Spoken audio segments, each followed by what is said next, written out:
Hello everyone, আসসালামু আলাইকুম। So আজকে আমি আপনাদের সাথে শেয়ার করব চকলেট ভেন্টো কেকের রেসিপি, তাও আবার উইদাউট এগ।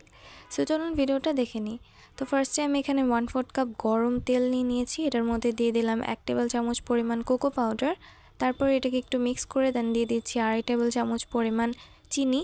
মিষ্টিটা কম বেশি করে নিতে পারেন আপনাদের ইচ্ছে মতো। তারপরে চিনিটাকে কিছুটা মিক্স করে দেন আমি এর মধ্যে দিয়ে দিব গরম পানি। আর গরম পানির পরিমাণটা আপনারা বুঝে দিবেন, অতিরিক্ত দিলে কিন্তু আবার বেশি খারাপ হয়ে যাবে। সো এ কারণে যতটুকু তেল দিবেন তার থেকে একটু বেশি গরম পানি দিতে হবে। একদম ফুটন্ত গরম পানি এখানে আমি দিয়ে দিচ্ছি। দিয়ে ভালো মতো চিনির সাথে পানির সাথে মিশিয়ে নিতে হবে মিশ্রণটাকে, যাতে করে চিনিটা একদম ভালোভাবে গলে যায়। তারপরে শুকনো উপকরণগুলো দিয়ে দিচ্ছি। ফার্স্টে দিয়ে দিচ্ছি ময়দা, 1/4 কাপের মতো ময়দা দিয়ে দিলাম। তারপর দিয়ে দিলাম 1 চা চামচ পরিমাণ বেকিং পাউডার অ্যান্ড সামান্য পরিমাণ লবণ। দিয়ে ভালো মতো এটাকে চেলে তারপর এটাকে মিক্স করে নিচ্ছি। ব্যাটারটাকে একটা স্প্যাচুলার সাহায্যে আমি এটাকে আস্তে আস্তে ঘুরিয়ে মিক্স করে নিচ্ছি। এর মধ্যে দিয়ে দিলাম চকলেট এসেন্স। এক্সট্রা ফ্লেভারের জন্য চকলেট এসেন্সটা ইউজ করতে পারেন, না দিলেও সমস্যা নেই। এখানে আমি একটা 5 ইঞ্চি সাইজের মোল্ড নিয়েছি। আপনারা চাইলে 4 ইঞ্চি সাইজের মোল্ডেও এটা বেক করে নিতে পারেন, সেক্ষেত্রে একটু উঁচু হবে।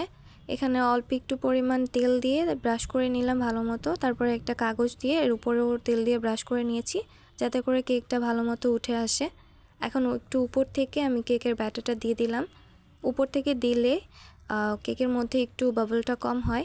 তারপরে একটু ঝাঁকি দিয়ে দেন আমি এটাকে চুলায় বেক হতে দিয়ে দিয়েছি। আর এটা হতে 20 থেকে 30 মিনিট সময় লাগবে, তার থেকে কম সময় লাগতে পারে, এটা চুলার উপর ডিপেন্ড করে।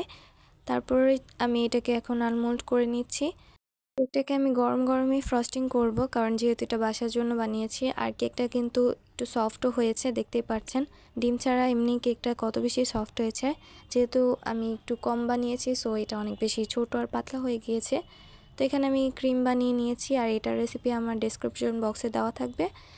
সো এখন আমি এটাকে যতটুকু সম্ভব একটু ফ্রস্টিং করে নিচ্ছি। সামান্য সুগার সিরাপ দিয়ে দিলাম।